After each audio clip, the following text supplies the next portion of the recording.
Kebijakan pemerintah dalam rangka program PEN adalah penempatan dana kepada Bank Umum Mitra.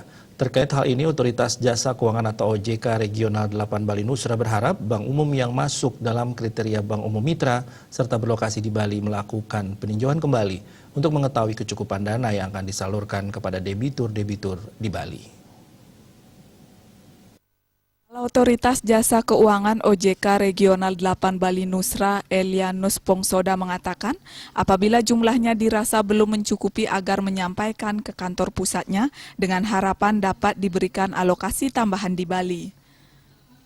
Itu penting mengingat Bali sangat terdampak pada masa pandemi ini. Menurutnya semua ini dilakukan dalam rangka menggerakkan perekonomian agar di triwulan ketiga tahun 2020 bisa menggeliat kembali. Dengan menurunnya pertumbuhan ekonomi Bali pada triwulan kedua tahun 2020, maka Bali harus bergerak lebih cepat agar perekonomian dapat segera membaik.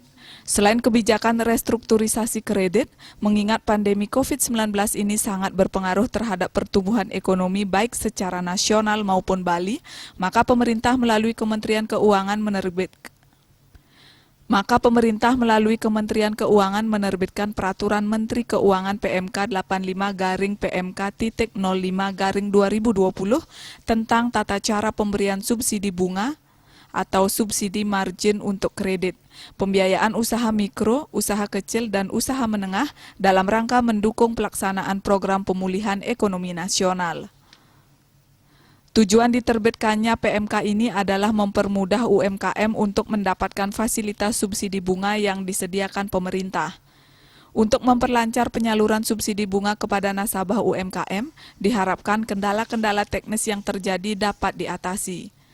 OJK Regional 8 Bali dan Nusa Tenggara saat ini sudah mulai mendata kendala teknis yang terjadi, terutama yang terjadi di Bank Perkreditan Rakyat untuk disampaikan kepada kantor pusat dan Direktorat Jenderal Perbendaharaan.